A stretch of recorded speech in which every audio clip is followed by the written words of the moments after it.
ఇంతలోనే విపత్తు వచ్చింది. గోదావరి నది ఉప్పొంగింది.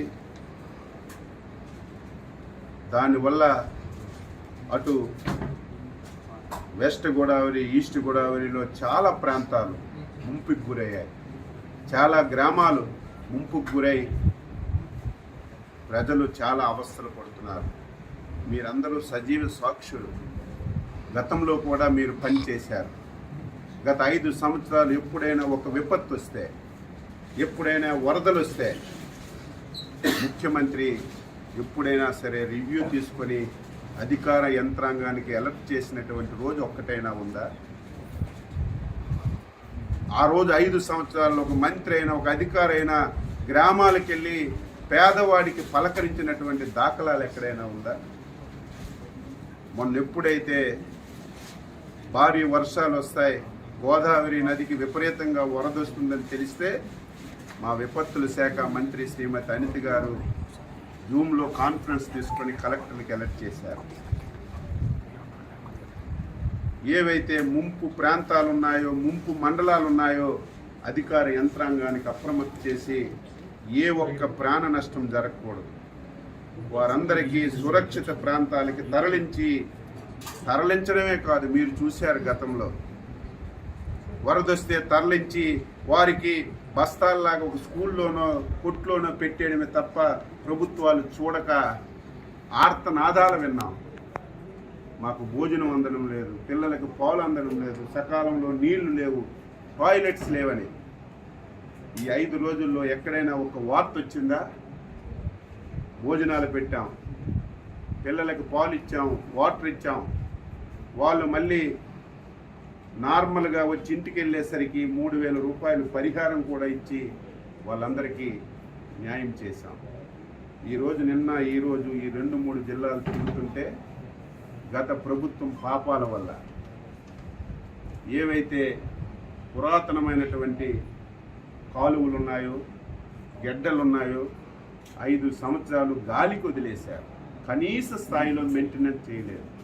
కనీసం ఒక తట్టెడు మట్టి తీసి ఆ కాలువలో ఉన్నటువంటి అడ్డు కూడా తీయకపోవడం వల్ల నిన్న వచ్చినటువంటి వరదలకి ఆ కాలువలు పొంగి వేల ఎకరాలు రైతు పెట్టినటువంటి పంట పూర్తిగా నాశనం అయిపోయింది. ఈరోజు చంద్రబాబు నాయుడు గారు అసెంబ్లీలో ప్రకటించారు, మా మంత్రుల బృందానికి పంపిస్తున్నాం, నష్టపోయినటువంటి రైతాంగానికి పలకరించడమే కాకుండా ఎవరైతే పునరావాస కేంద్రాల్లో ఉన్నారో వాళ్ళ దగ్గరికి వెళ్ళి వాళ్ళకి అన్ని సదుపాయాలు అందుతున్నాయో లేదో చూసి రైతాంగానికి ఏ విధంగా మనీ సహకారం ఇవ్వాలో అన్నీ తెలుసుకొని నాకు చెప్పండి, నేను రైతుల పట్ల చాలా ఉదారంగా ఉన్నాను, అవసరమైతే ఒక పైసా ఎక్కువ ఇచ్చైనా రైతులు కష్టాలు తీర్చి వారి రుణం తీర్చుకుంటానని స్పష్టంగా ముఖ్యమంత్రి గారు చెప్పడం వల్ల మేము బృందాలుగా వచ్చి తిరిగాము. మధ్యలో సెషన్స్ టైంలో కూడా ఎవరైతే స్థానిక మంత్రులు వచ్చి ఒక పూట అసెంబ్లీ చూసి ఒక పూట వచ్చి పలకరించి వచ్చినటువంటి దాఖలాలు.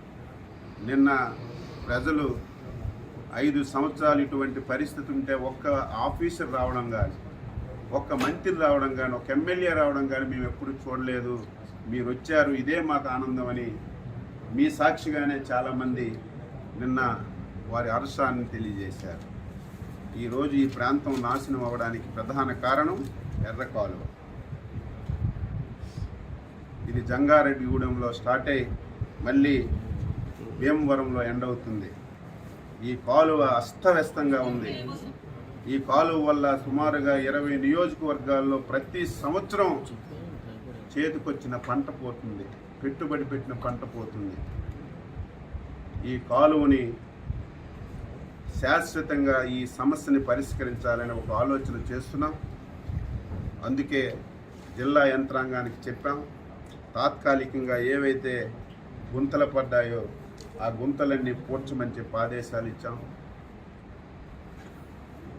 టెంపరీగా రేపు డిసెంబర్కి మళ్ళీ వ్యవసాయం పెట్టుకోవడానికి ఎక్కడైతే ఈ స్లూయసెస్ పోయాయో, తలుపులు పోయాయో దాని గురించి ఒక ఎస్టిమేషన్ చేయమని ఆదేశాలు ఇచ్చాం.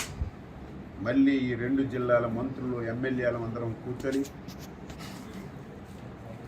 ఇరిగేషన్ అధికారులతో సమావేశం పెట్టి ఈ ఎర్ర కాలువకి శాశ్వత పరిష్కారం కింద మోడరైజేషన్ చేయడానికి ఎంత డబ్బైనా సరే